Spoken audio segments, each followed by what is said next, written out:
Se vocês tiverem alguma dúvida durante a aula e quiserem falar ou também falar sobre outro assunto que as professoras estão conversando com vocês, fiquem à vontade para mandar pergunta no chat ou abrir o microfone, tá? Hoje a gente vai conversar um pouco sobre o contexto sociopolítico e as revoltas do século XIX, mais especificamente ali do período regencial, enfim, onde é um período com muita instabilidade política e a gente está aqui para entender um pouquinho o porquê e também entender quais eram essas revoltas, quais foram os seus resultados na sociedade brasileira dessa época, tá bom? É, Vamos lá então. Eu vou começar fazendo um resuminho sobre esse assunto. Então, precisar me interromper, fica à vontade também, tá bom? Bom, vamos lá. Eu vou conversar um pouquinho, fazer uma introduçãozinha nesse momento sobre o que está acontecendo nesse momento. Os antecedentes para esse período regencial o Dom Pedro I abdicar do trono no Brasil em 1831. E isso gera uma certa instabilidade, porque o seu herdeiro para o trono brasileiro é o Dom Pedro II, só que na época ele era menor de idade, então ele fica impedido de assumir o trono. Então, as regências elas vão ser conhecidas por um período entre o primeiro e o segundo reinado. O primeiro reinado, Dom Pedro I, e o segundo reinado de Dom Pedro II. E as regências elas ficam no meio desses dois períodos. Bom, três correntes políticas entre a aristocracia burguesa e entre a aristocracia e a burguesia brasileira, que eram os exaltados, moderados e restauradores. Bom, os exaltados, eles queriam uma maior autonomia política para os estados. E eles não corroboravam muito com as decisões de Dom Pedro I, com a Constituição que Dom Pedro I estabeleceu naquela época. E os moderados eram, principalmente os senhores de escravos e donos de terra, que nessa época queriam continuar enfim, com a monarquia no Brasil. E ao contrário dos exaltados, os exaltados visavam mais a criação de uma república. Por isso, um pouco no sentido da questão do federalismo. Já os restauradores eram era formado por um partido político português e esses restauradores queriam restaurar a monarquia de Dom Pedro I no Brasil. Enfim, só que esse partido dos restauradores acaba não dando certo porque Dom Pedro I vai morrer, acho que em 1800, enfim, 1836 ou 38. Então, a, as reivindicações desse partido político elas perdem um pouco de sentido por causa disso. E como eu falei, esses partidos têm ideias divergentes. A centralização política por parte dos moderadores e também pelos restauradores, e o federalismo, que é autonomia para as províncias por parte dos exaltados. Até aqui alguma dúvida ou tá tudo bem até aqui?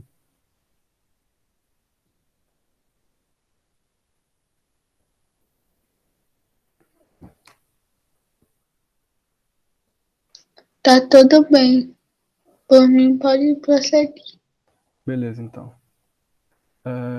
Bom, agora sobre as regências. Primeiramente, a regência trina provisória é a tentativa de um equilíbrio político. Continha um representante de cada vertente, um exaltado, um moderado e um militar. O militar seria para equilibrar um pouco o poder entre esses dois representantes. E a regência trina provisória ela manteve a Constituição de 1824, que é a Constituição promulgada por Dom Pedro I. Já a regência trina permanente, eleita por eleição indireta, E essa regência trina ela é responsável por criar uma guarda nacional e também pela criação de um código criminal e pelo ato adicional. Bom, esse ato adicional ele permitiu uma maior autonomia das províncias. E sobre a criação de uma guarda nacional e a criação de um código criminal, é porque nessa época estavam acontecendo muitas revoltas e foi necessário por parte dos governantes a criação dessas medidas para reprimir essas pessoas, enfim, e baseando-se na lei. E logo após isso, vai acontecer a regência Una, que vai começar com Padre Feijó, em 1835, e depois com Araújo Lima, em 1837. Como eu falei, importantes rebeliões foram organizadas nesse momento contra o poder desses regentes, porque essas pessoas, enfim, a população brasileira dessa época achava ilegítimo essas pessoas estarem no poder sem que elas sejam membros da família real. Vou passando aqui, se tiver alguma dúvida, alguma questão, pode me parar, tá? Agora falando sobre as revoltas, as características gerais dessas revoltas são a insatisfação com os governantes, com os governos regenciais, como eu falei, ilegítimos, pois não eram membros da família real, e também pela crise agrícola, intensas desigualdades regionais, interesses divergentes de diversos grupos, como eu falei, tinham os exaltados, os moderados e os restauradores, e a falta de autonomia regional. Essa falta de autonomia regional, ela vai ser uma das principais dessa época, porque, enfim, o que estava acontecendo no Brasil nesse momento é que o poder estava muito centralizado no Rio de Janeiro, na capital do Rio de Janeiro, que nessa época era a capital do Brasil. Então as outras regiões ficavam muito, enfim, e pela distância também, e pela falta de ligação com a capital, essas regiões surgiam muitas revoltas nessas regiões que, enfim, preocupavam o poder na capital.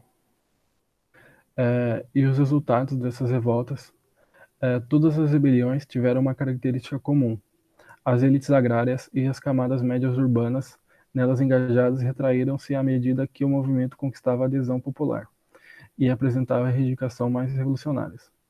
Ou seja, o que aconteceu é que, apesar desses movimentos surgirem com sujeitos de diversas classes econômicas, sociais, o que acontecia é que quanto mais essas revoltas avançavam, enquanto mais elas assumiam um caráter mais revolucionários, essas pessoas da elite abandonavam as revoltas e, e deixavam só a classe mais popular. E nisso a repressão caiu somente por essas pessoas mais pobres, as pessoas que permaneciam nessas revoltas. Até aqui tá tudo bem?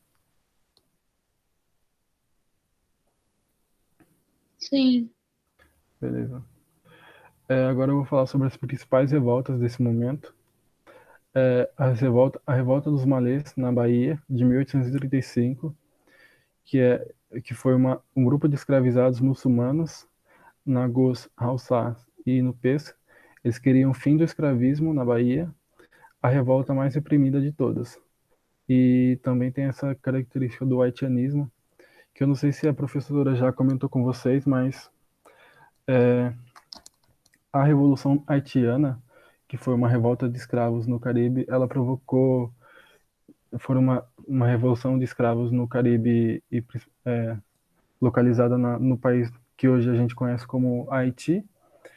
Essa revolução causou na elite brasileira um certo medo de que o Haiti acontecesse aqui, ou seja, que uma revolução de escravos tomasse o poder e tomasse o poder no Brasil e constituísse um país livre da escravidão.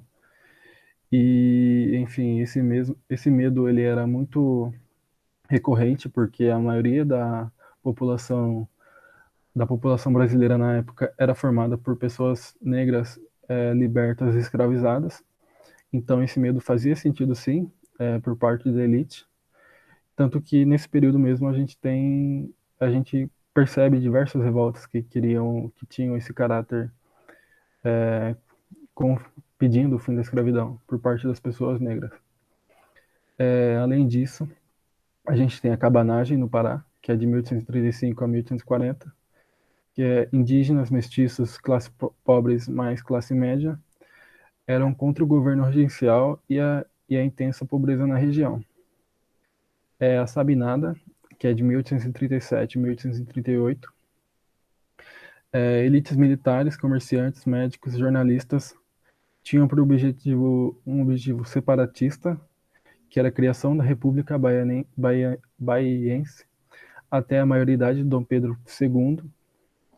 Ou seja, essa revolta ela tinha como objetivo ficar contra as regências. Então, até o momento que quando Dom Pedro fizesse 18 anos ou mais,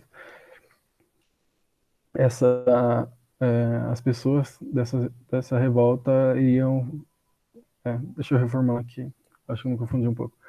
Mas essa revolta em si era contra o poder dos regentes.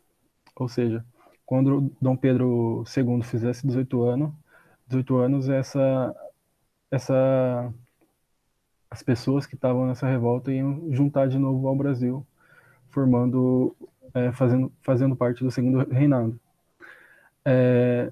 Além dela, tem a Balaiada no Maranhão, que é de 1838 a 1841, é formado por vaqueiros, escravizados, artesãos, agricultores, e eram contra a desigualdade social e tinham por objetivo melhores condições de vida. E também tem a Farroupilha, no Rio Grande do Sul, que é de 1835 a 1845, que é formado por fazendeiros e classes pobres, era contra os altos impostos cobrados sobre o charque gaúcho. Bom, gente, eu sei que é muita informação e, enfim, se vocês quiserem comentar alguma coisa nesse momento, fiquem à vontade. Daqui a pouco eu vou aprofundar um pouco mais na revolta dos malês, que eu acho que, não sei se não contém, pelo menos no capítulo do material que eu estava lendo até agora. Então eu queria conversar um pouquinho mais com vocês sobre essa revolta. E se vocês tiverem perguntas sobre as outras, fiquem à vontade para fazer agora. Enfim, seja pelo chat ou ligando o microfone.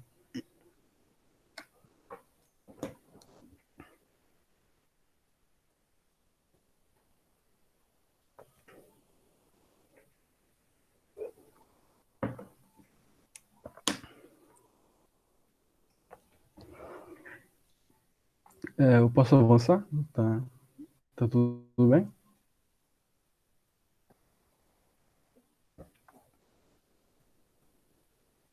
Por mim, tudo bem. Tá bom. Então eu vou passando aqui. Mas se ficar alguma coisa, se vocês quiserem falar, fiquem à vontade. Agora é o caso da revolta dos malês, que eu queria conversar um pouquinho mais com vocês. Surgiu como uma rede de solidariedade entre escravos e libertos, da busca pela mobilidade e prestígio dentro da comunidade africana. Sempre quando a gente vê esse nome libertos em alguma questão, em algum texto, a gente está se referindo a pessoas que nasceram escravizadas, mas conseguiram sua liberdade através de alforrias, ou trabalhando, comprando sua alforria de alguma forma. E era comum o Brasil ter muitos libertos porque as pessoas negras escravizadas trabalhavam nas cidades, trabalhavam em mercados, então elas conseguiam um certo dinheiro que possibilitava essas pessoas comprarem a liberdade. E principalmente os escravizados da cidade. que tinham essa maior mobilidade para atuar trabalhando no comércio, enfim, em feiras, em outros locais que eles conseguissem arrecadar dinheiro. E foi uma revolta de africanos escravizados contra o fim da, contra o fim da escravidão, não, contra, contra a escravidão, é o que eu quis dizer. E tinha por objetivo o fim da escravidão. Acho que assim fica melhor. Depois eu corrijo antes de mandar para vocês lá no grupo, tá bom? Mas fica assim, era uma revolta de africanos escravizados com o objetivo o fim da escravidão. Enfim, acho que dessa forma é a forma correta, assim, dessa, dessa, dessa frase aqui que eu fiz nesse slide aqui, essa segunda, tá bom? A maioria dos africanos eram de origem malê. Eram africanos e o malê eram africanos que adotaram o islamismo, e essa revolta ela ocorreu durante o mês do Ramadã. Enfim, que é um mês de grande importância para os muçulmanos, e que acho que é o mês que o profeta Maomé escreveu o Alcorão, alguma coisa assim, se eu não estiver enganado. E então é um mês de muita importância para os islâmicos, e como essa revolta teve muitos africanos islamizados, então essas pessoas escolheram essa data para que a revolta acontecesse.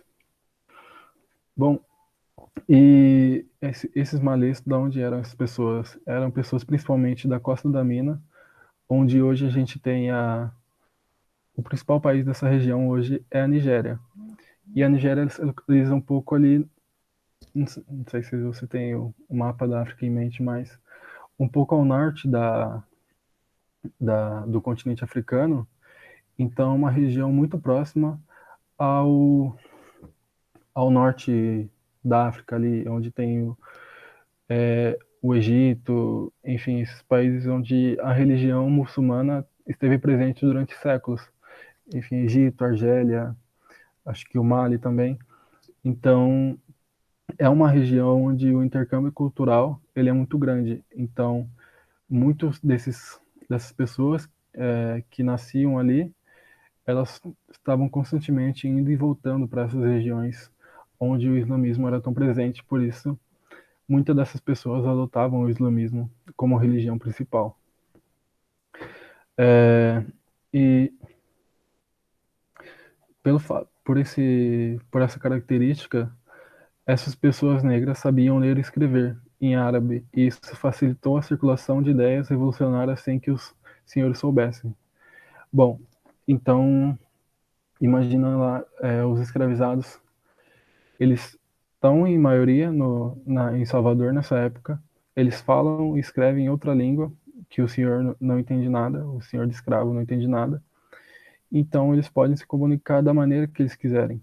Então, por isso que tem essa importância, essa revolta, ela tem essa notoriedade, porque ela vai conseguir unir muitas pessoas que fazem parte dessa religião, mas além disso, ela também vai pessoas libertas que não eram islamizadas, que não eram islâmicas, e também pessoas mais pobres que estavam insatisfeitas com o poder com o poder da capital do Rio de Janeiro. Então essas pessoas vão se unir ali naquele momento para fazer que essa revolta acontecesse. Mas, enfim, vai ser uma revolta que não vai ter êxito, vai ser uma revolta muito reprimida, e vai servir como exemplo também essa repressão, para que essa repressão sobre essa revolta vai servir de exemplo para que outras pessoas, outros levantes não acontecessem. E como eu falei sobre o caso do haitianismo, que estava muito presente na mente dessas pessoas da, da elite senhorial, então essa elite senhorial e o o poder dos regentes, eles vão utilizar esse poder para reprimir essas revoltas, para que não aconteçam novamente. Enfim, mas a gente vai ver que, apesar dessa grande repressão, as pessoas negras elas continuam se revoltando em todo o país. Enfim, até aqui tá tudo bem? Vocês têm algum comentário?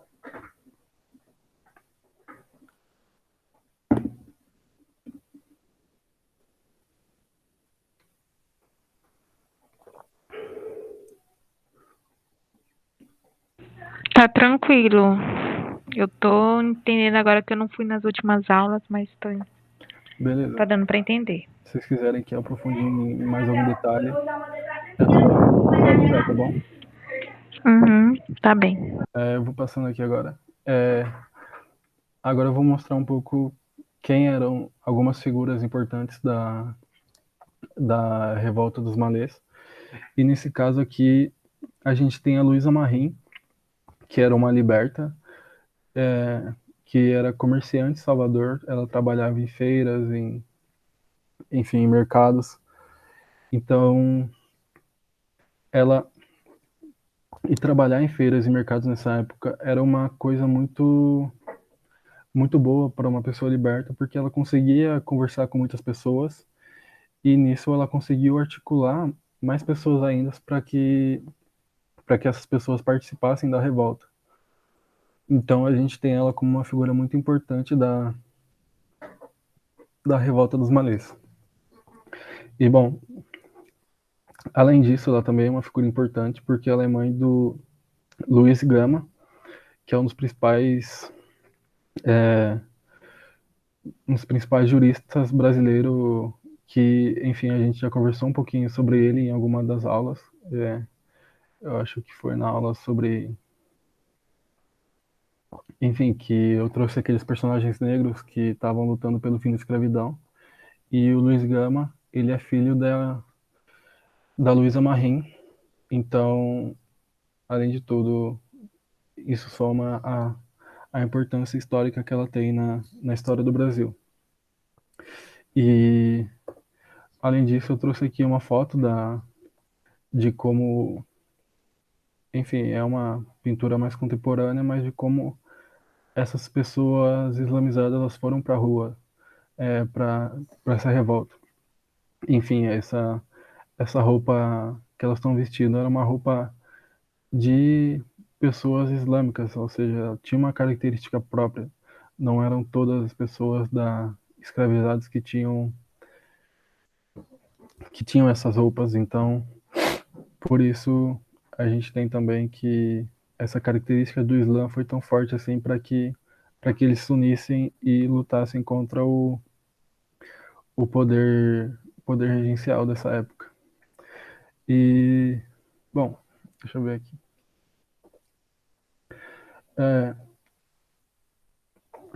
eu queria passar uma música para encerrar aqui essa parte mais teórica e, enfim, conversar um pouquinho com vocês, se vocês quiserem, claro, sobre algumas questões que eu vou perguntar aqui após a gente ouvir, claro. Deixa eu ver aqui.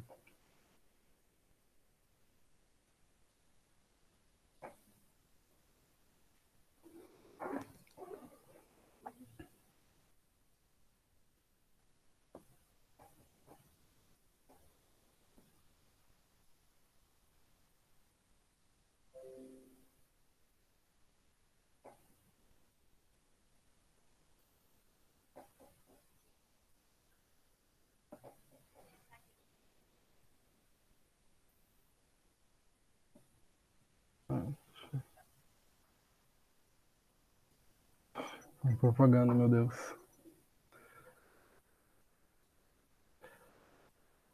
Vocês conseguem ouvir o som?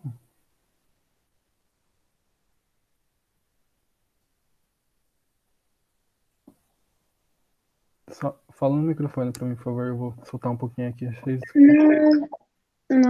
Não deu pra ouvir. Agora deu? Ainda não, professor. Ué. Deixa eu ver. Mas vocês estão conseguindo ver o YouTube aberto? Eu tô vendo o slide. O slide? Eita. Eu tava vendo o YouTube. Deixa eu ver aqui de novo pra ver se vai.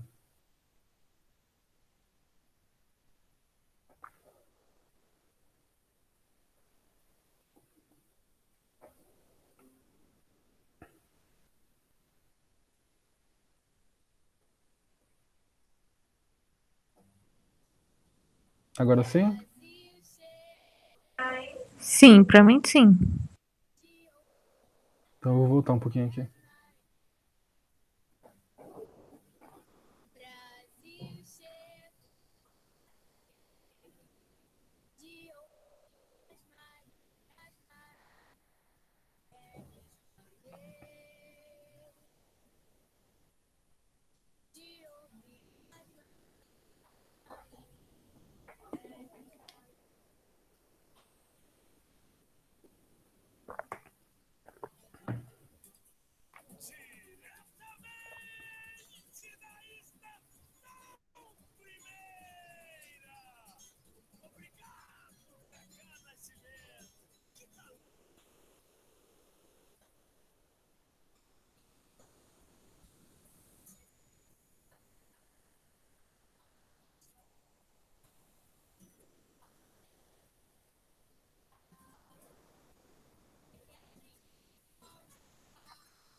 Bom, gente, deixa eu voltar aqui. Bom, eu queria passar só essa parte porque, enfim, a gente não tem muito tempo aqui, mas depois eu vou mandar a música inteira lá no grupo do WhatsApp para vocês ouvirem. E, enfim, o que eu queria conversar é sobre o refrão da música. Brasil chegou a vez de ouvirem as Marias, Marins, Marielles, Malês. Ou seja, acho que nesse trecho a gente já tem duas referências às revoltas do Malês, que é a Luísa Marins e o nome Malês. Bom, e por que eu queria conversar isso com vocês?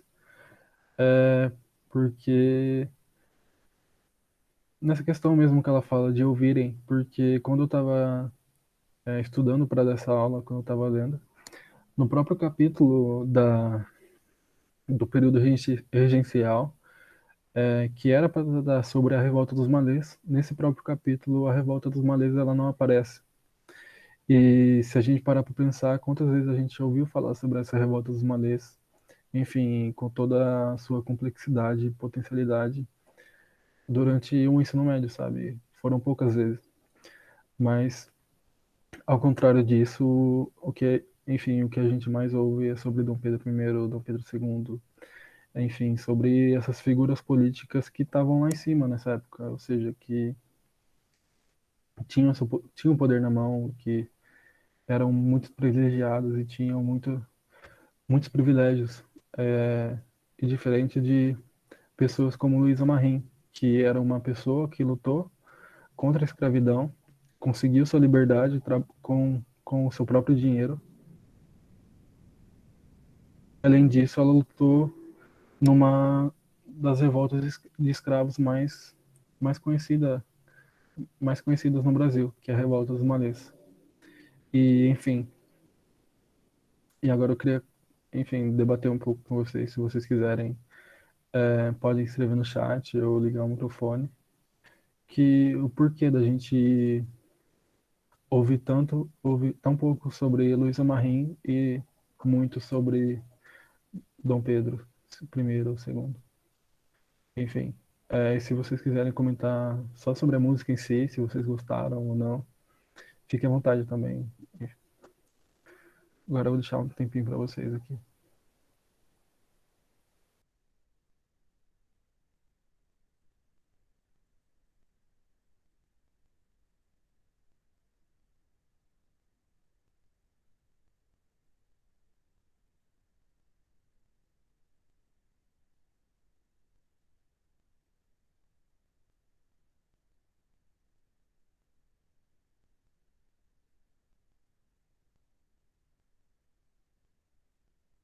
Enfim, gente, se vocês quiserem só comentar o que vocês acharam da música também, tá tudo bem.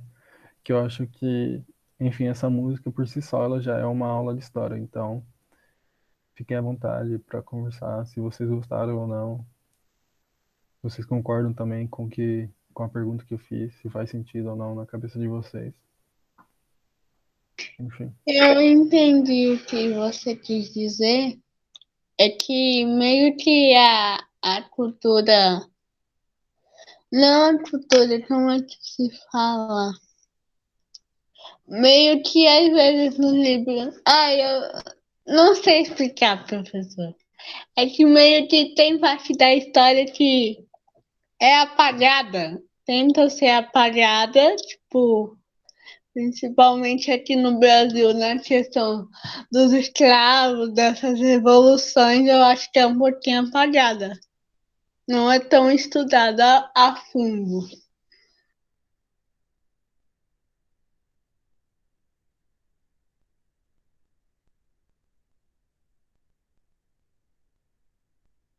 Professor, o microfone está desligado. Meu Deus. Desculpa. Eu concordo com você que não só é uma tentativa de apagamento, como é um apagamento em si, porque, enfim, no próprio livro didático, onde isso deveria tá muito bem explicado, não tá. Então, qual seria a solução para a gente aprender sobre essas revoltas, se não no livro didático? E, enfim, tem, tem alguns dados que mostram que a maioria dos brasileiros, hoje em dia, só possuem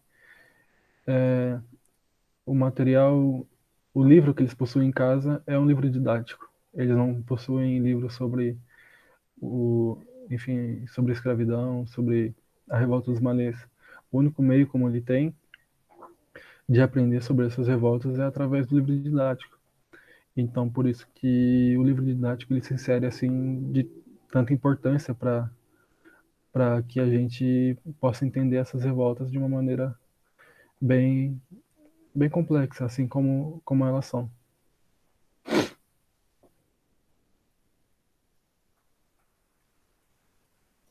A Ana aqui falou no chat. Gostei da aula, achei a música bem contemporânea pelos nomes que eu vi no primeiro contato com o refrão. Me remeteu ao caso Marielle, mas realmente ela é bem instrutiva às revoltas e aos nomes importantes que contribuem para as evoluções históricas. Uhum. Eu também concordo. É muito importante a gente, como você falou, do caso contemporâneo e sobre o caso da Marielle também, que também é uma é muito recente ainda esse caso e, enfim, por isso que a gente ouve bastante, mas também é um dos casos que sofre tentativa de apagamento, porque toda hora que, enfim, alguém se pergunta o que aconteceu com a Marielle, alguém do outro lado vai falar, mas morrem pessoas assim todo dia. E não é bem assim, ela era uma pessoa pública, foi a vereadora mais eleita pelo estado dela. Foi a vereadora com mais votos do estado dela, do Rio de Janeiro. Então, ela tem certa importância, assim. Não que as outras mortes não tenham importância, não é esse o ponto que eu quero falar. É que a morte dela foi uma morte política. Então, quando a gente pergunta o que aconteceu com a Marielle, é uma pergunta que a gente está fazendo para manter a memória dela viva. E, enfim, e eu concordo com o que você disse também. Bom, gente, é, a gente está chegando aqui ao final da aula e eu queria perguntar para vocês se vocês têm alguma dúvida sobre o que a gente conversou.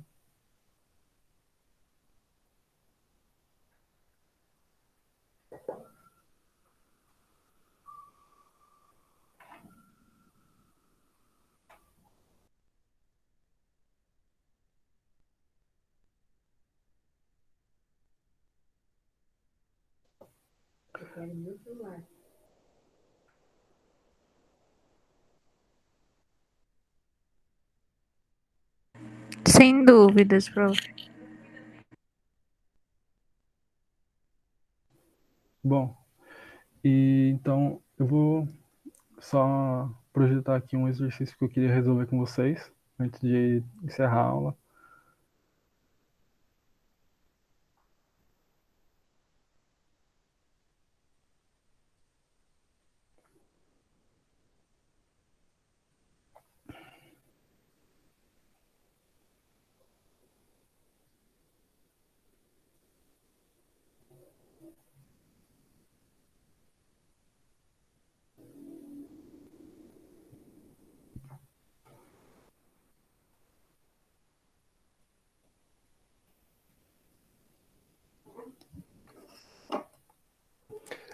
Tá dando para enxergar?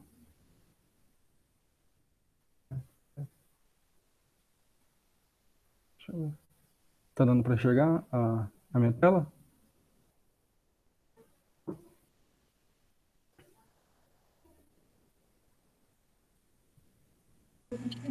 Tá. Beleza, vou ler aqui então a questão 11. É, vou ler primeiro aqui o enunciado da questão. Considerando o texto acima, assinala a alternativa correta sobre a revolta dos malês de 1835. Os malês encontraram na Bahia de 1835 um campo fértil onde semear a rebeldia escrava e tentar mudar a sociedade em favor dos africanos. Fundada na desigualdade etno-racial e social, a Bahia vivia nesse período uma crise econômica e política. As revoltas das classes livres, pobres e dos dissidentes liberais de um lado e do outro a dos escravos africanos ameaçavam a hegemonia dos grandes senhores da Bahia. Bom, eu escolhi esse texto porque ele é bem elucidativo do que foi a revolta dos malês e vou dar um tempinho aí para vocês olharem as questões e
bom, gente, se vocês mandarem a resposta no chat, eu peço que me avisem, só que eu não estou conseguindo ver.